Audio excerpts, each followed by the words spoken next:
What is going on, YouTube? Welcome back to Fireside Rangers. I'm your host, Eric Wilson. Today, joined by my co-host, Anthony Rivardo. Last night, the Rangers played in Game 1 of the Eastern Conference Finals, and it did not go how many of us expected it to. Some might say that it was very reminiscent of the January slump that we saw earlier this year. Things did not go well for the Rangers.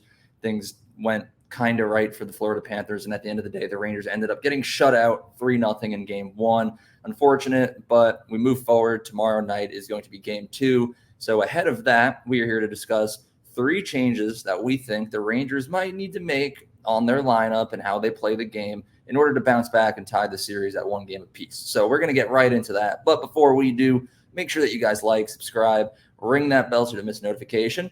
Be sure to follow us on all of our social media platforms at Fireside Rangers on Instagram, X, and TikTok for daily Rangers content. And lastly, be sure to use that comment section below. Share your frustrations about Game 1 with us and give us your thoughts on what the Rangers might need to do in order to bounce back and tie this series like we said before. But before we get into it, Anthony, my good friend, you've had a wonderful day. Tell me about it. How you doing? Yeah, I guess I had a pretty good day. I this morning featured on the New York Post Sports to talk about that Rangers game last night. I wish we were talking about a Rangers win. Instead, I was breaking down the causes of the loss and how the Rangers can bounce back in the next game. So if you guys haven't seen that, go check it out. Just search New York Post on New York Post Sports on YouTube or Twitter. You'll find me. You'll see my face talking to a good friend, Brandon London. So that was cool to do that. But again, like I said, I wish we were talking about a Rangers win. Instead, talking about that loss last night. And I will say, I will preface this entire conversation with something that you and I have said to each other, Eric. We are not hitting the panic button. This is not a situation where we feel like it's doom and gloom. We do still feel like the Rangers are very much in this series. It's only 1 game. If you want to harken back to the 1994 Cup run, they lost Game 1 of the Eastern Conference Finals at home. They bounced back, and then they ended up winning the Stanley Cup. So the 94 truthers and believers in the parallels, there's another one to add to the list, but I digress off that. I'll just say the Rangers didn't play their best hockey last night, but a lot of their mistakes, very correctable. We'll go ahead and dive into it, but I'm not in any sort of panic right now. I agree. It's 1 game. The Rangers are lucky that we're this far into the playoffs, and this is only the first time that we have a series deficit to overcome. So I'm personally not worried. Like I said, I don't think the Rangers looked very good last night. But if I'm being completely fair, I don't really think that the Florida Panthers looked that dominant either. This game, despite being a 3-0 final score, easily could have gone either way. Unfortunately, the Rangers had a little bit of bad puck luck. A few bounces didn't go their way. One thing led to another, and here we are down in the series 1-0. But like you said, Anthony, a lot of the mistakes that we made are extremely correctable. Just a few changes and tweaks in the way that the game is played. A couple of players we might want to swap in and out of the roster. And I think the Rangers should have no trouble getting back into the series without any problems. So the first change that I think the Rangers might need to make, it's all about their play style. They easily need to be more physical and play a much faster paced game. To me, when I look back at Game 1, the Rangers played a dump and chase game. We love Laviolette, and I'll never switch up on him, but I have to admit that last night I saw signs of Gerard Gallant, in his ear telling him how to coach this team. Dump and chase is what Gallant did, and it's what didn't work and ultimately got him fired. Obviously, Laviolette, he knows that it's not going to work. He's going to make that change immediately. Stop with the dump and chase. The way that you beat the Florida Panthers is by scoring off the rush on them. It's north-south hockey, back and forth. They're a very solid defensive team. So if you dump it in and try to set up and get those passes going, you're going to have a really hard time doing it. The Rangers need to carry the puck up the ice, skate fast, maybe less craftier, just keep it to simple textbook hockey, and they should have no trouble getting through that defense. And, on the side of being more physical, we'll get into one specific player later on. He's on the thumbnail of this episode. That'll be a different portion of the video, but the entire team overall needs to be more physical. It's not just about laying big hits and, setting the momentum in that way. It's just not letting the Florida Panthers run all over you.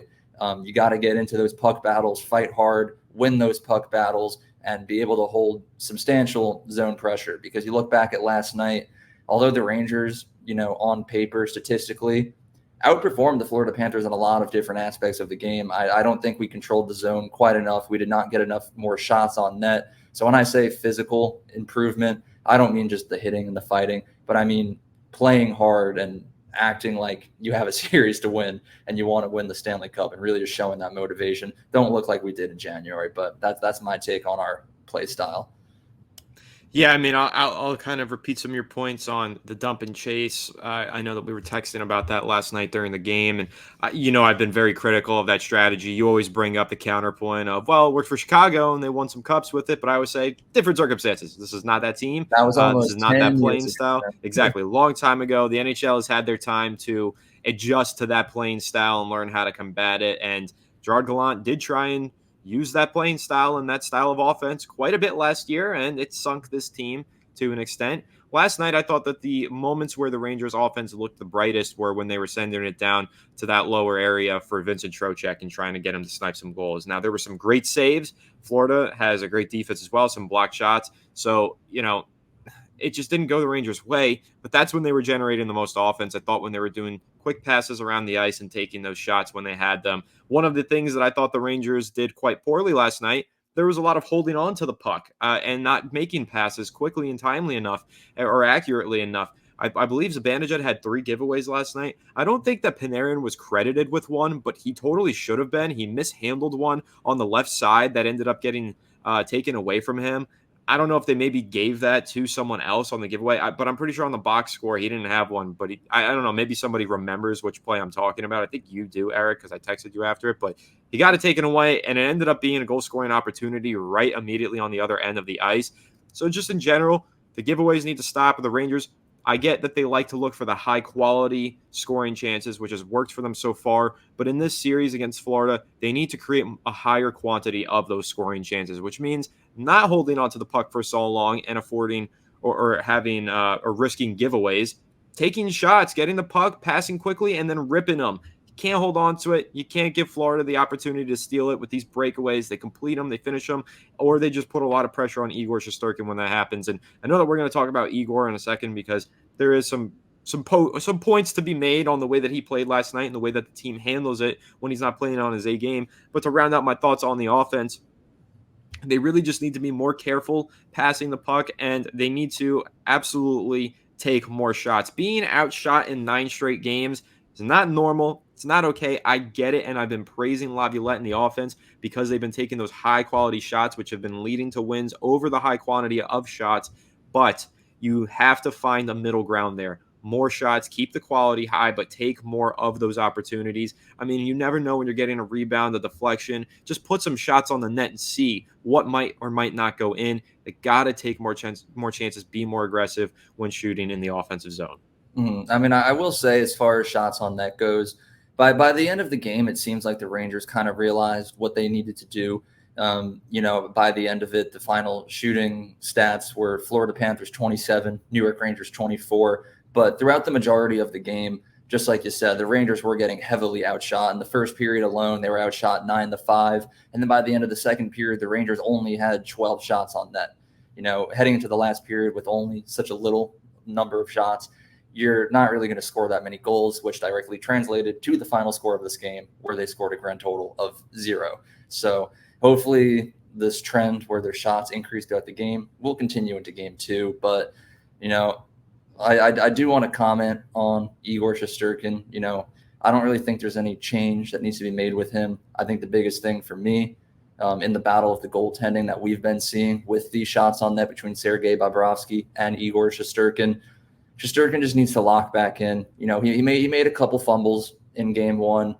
That first goal, extremely soft, pretty much inexcusable. That second one, Lafreniere scored. We say the Rangers got shut out, but let's not forget Lafreniere put the puck in the net at some point. So, I'm sure Igor wasn't ready for that to be coming at him, but at the same time, he was completely out of position, which led to that terrible turnover. So, to me, Igor, I don't think we need to make any changes with him. He's been playing great, easily our best player throughout these playoffs. But I will say, Shesterkin, if you're listening, just forget about it. Move on. Don't let this ruin your confidence or anything moving forward in this series. Just lock back in, get back between the pipes, and have a phenomenal game 2. But I'm sure you have some thoughts about Shesterkin too before we move on.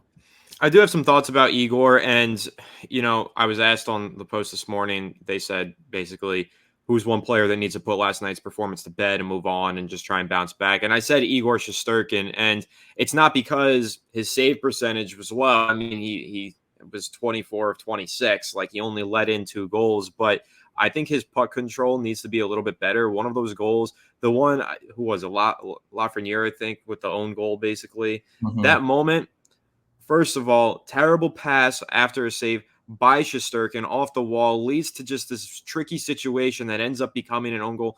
That could have been mitigated had Igor Shesterkin been a little bit more careful with the puck. So that's one of the points that I'll make. And I just think, generally speaking, he's been a little bit risky. He's been leaving the net too much. Just park your ass there and make the saves. Don't be doing too much. Don't be giving away the puck. And I think ultimately that would be the one thing that Igor does need to improve on, just making sure that he's not giving the puck away. But outside of that, my main thing here with Igor is he does deserve the blame for last night's loss. Not all of it, but some of it, because again, the second goal, like I said, an error led to that goal. The first goal was a little bit of a weak one. I think he should have saved that as well. So you can place some blame on Igor, but you also have to place the blame on the rest of the team, because they've had this problem for the last several years. It's not just this postseason, not just this year. The Rangers, when Igor Shesterkin doesn't play like Superman, when he's not being an absolute superhero for all 60 minutes of the match, they don't play as nearly as well. Like, they rely on him too much to be the superhero. And when you do that and the other players aren't playing as well and Igor's getting this unnecessary blame, it's just not fair to him. Like, you can't blame all of this on Igor when the offense gets shut out. You know, if the offense gets shut out, Igor is not to blame for that. What was he going to do? Even if he shut out the other team, the Rangers didn't score any goals. So you can't blame it all on Igor. Like I said, he had some things to clean up. He didn't have his best game last night. The 2 goals that he let in were, in my opinion, his fault. But again, 0 goals from the Rangers offense. They have to be better, and they have to stop relying on Igor Shesterkin to just be a superhero every single game. I will say a perfect example of the problem that you just described comes earlier in these playoffs. Game 4 against the Carolina Hurricanes.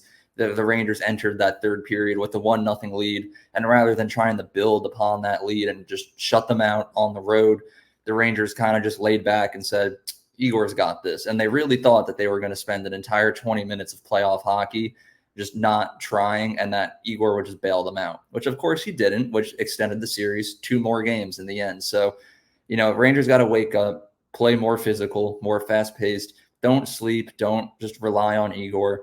And as long as they do that, hopefully things will start turning in the right direction for them. But we talk about playing more physically. I want to get into the second change that we think might need to happen in order for the Rangers to bounce back. It's putting in Matt Rempe. It was a controversial decision by Laviolette for game 1 to take Rempe out of the lineup, especially against the Florida Panthers team, who are known for their physicality and how hard they hit and how hard they skate. And in turn, Rempe was taken out for Filip Chytil. Now, I don't think it's a poor decision to put Filip Chytil in, but in my opinion, and I know you disagree on this with me, I would love to see both Filip Chytil and Matt Rempe in the lineup, which means someone has to come out. To me, I would probably say either Jimmy Vesey or Capo Caco.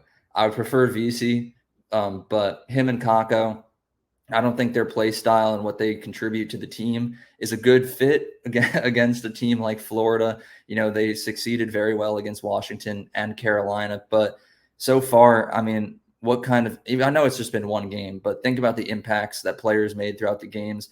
Both Vesey and Caco are kind of invisible out there.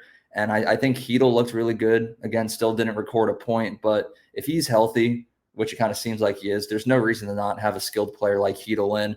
And then you also need a guy like Matt Rempe who's going to match that physicality that the Panthers are going to bring. So to me, I think the big change that needs to happen, at least within the forward core, is put Rempe back in, but not for Chytil, in exchange for either Jimmy Vesey or Capo Caco. But I know you agree Rempe should go in, but I'm pretty sure you think it should be in place of someone else, right? Well, it's not that I have like a strong opinion on who he should replace. I just have a strong opinion that he should be back in the lineup. So whether they take VC out and they put Rempe in, they take Chytil out and they put Rempe in, either or for me personally, I'm just not in the same boat as you where I feel strongly that Chytil needs to be in this lineup. I mean, the Rangers made it pretty much this far without Heedle. So to say that they just desperately need him in the lineup, I know you're not necessarily saying that they desperately need him, but to say that they really need him in the lineup isn't necessarily accurate. They got very far this season without Philip Heedle. I mean, Philip Heedle still hasn't scored a goal for the Rangers this season. He missed the majority of the year, but it's not like he was even producing goals beforehand when he left the lineup. So just all that to be said, Rempe brings something to this lineup that's very unique. He brings height, he brings size, he brings physicality, he brings violence. It's a double-edged sword. They need that in there right now because of how physical and how fast this Panthers team is. They need a big, brawny bruiser like Matt Rempe in the lineup to match that physicality. But they also have been taking some dumb penalties here and there, the Rangers have been. And you don't want Matt Rempe to get called for something ticky-tack because, as we've discussed on the show and as Peter Laviolette has said, the eyes are on him. The refs keep a close eye on Matt Rempe. So even when he makes a foul that maybe isn't a foul, they call it and they send him into the penalty box. And we don't want that happening either. So I don't know. It is a double-edged sword putting Matt Rempe in the lineup, but ultimately what it comes down to for me, it's game 2 at the Garden, Friday night, bright lights, prime time. Get the young kid out there, let him smack someone, hype up MSG. MSG sounded a little bit quiet on the broadcast last night. Get Matt Rempe out there. They're going to get hyped. The Rangers players are going to get hyped. He's going to get a little physical and violent on the ice, shake up some of those Panthers players. That could be the spark of momentum that the Rangers need game 2 at home in the Eastern Conference Finals. So that's why I want Rempe out there in the next game. I know he doesn't play a whole lot when he is out there, and I know that he's probably not going to see all that much ice time throughout this postseason run. But I don't know, man. I think if you want to bring a spark and you want to fix some of the problems that the Rangers have, Rempe answers the call on quite a few of those. So I do think it's imperative that he gets back into the lineup in game 2. Mm-hmm. I mean, I will say I fully agree with you that MSG was maybe one of the quietest like that I've ever seen. You know, as a fan who's watched this team for many, many years, dead quiet at MSG. And I will admit, like, I don't blame the fans. You know, watching the game from home, I thought it was one of the most boring Rangers games I've ever watched, where we just couldn't generate anything. And you know, we talk about a boring game. Matt Rempe might be the least boring player in the entire NHL. Every time he's on the ice, you hear the fans get electric and go crazy. And honestly, in the playoffs, home ice advantage is everything. The Rangers are blessed to have home ice for the entirety of the playoffs. That comes with their President's Trophy win. So when you have your fans playing at home that making zero noise, might as well be a road game against a Florida Panthers team who plays very good at home and on the road. So my opinion, throw Rempe in. I will say the biggest thing to me, I know you mentioned when he is on the ice, it's not very often. His time on ice has been very, very low in the games that he's been featured so far these playoffs. And I will say I understand because also, like you said, Laviolette knows he has a target on his back by the referees. You can't really utilize Rempe to his full extent. But in my opinion, if Rempe's going to come back in, he needs to be utilized to the fullest extent. Maybe that's on him to be more disciplined, to be more careful, because he himself will know that if he does something, he's just going to get a penalty.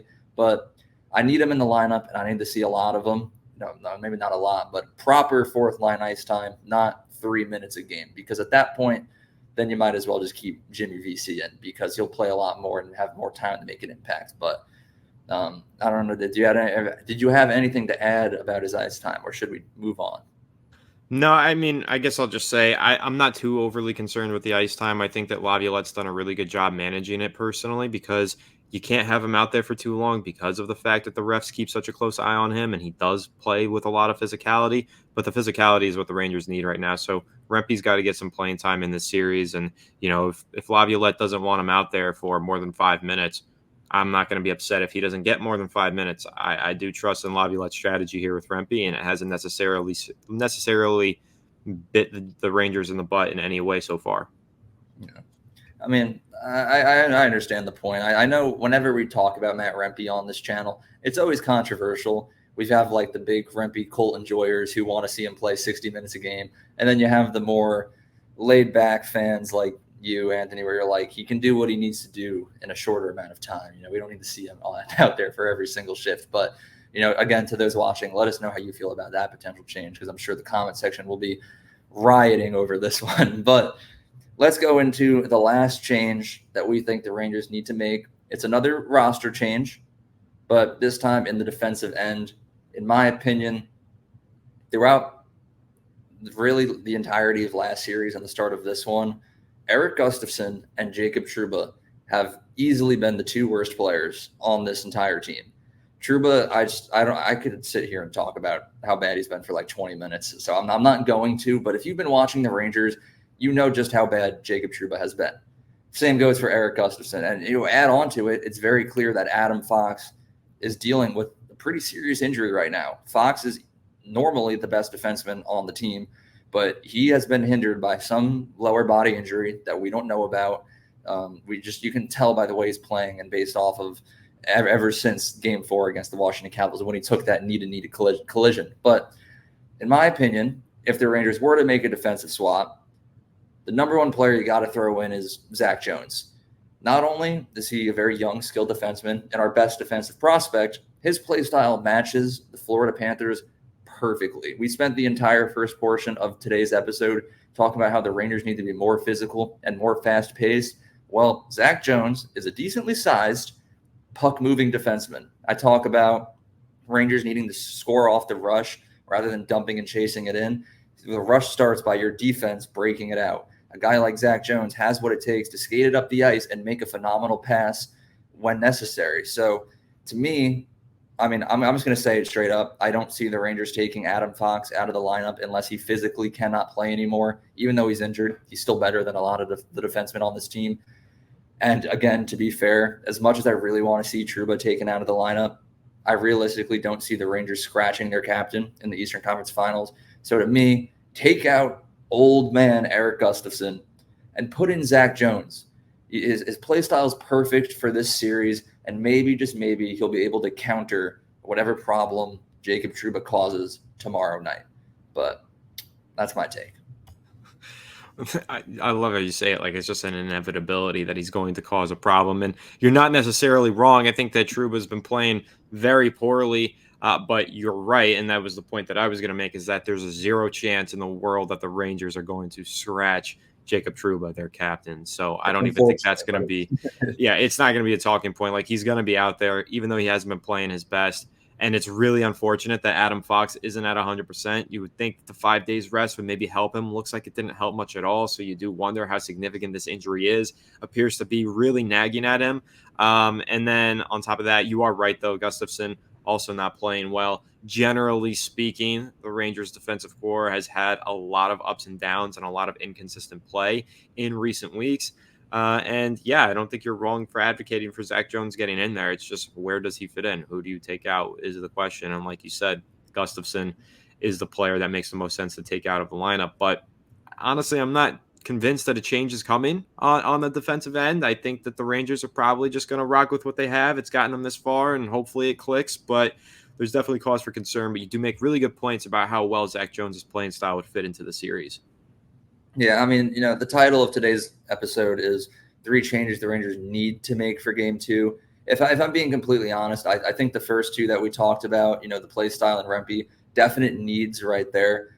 The Jones swap, I would say that the Rangers could make for Game 2 as of right now, because, again, it is only one game. You don't want to blow up the roster and rebuild this early on into the series. But if the Rangers do end up dropping both games at home to start the series heading to Florida, I would say making the defensive change would make a quick pivot to become a necessity if Gustafson and Trouba have another stinker in the defensive end.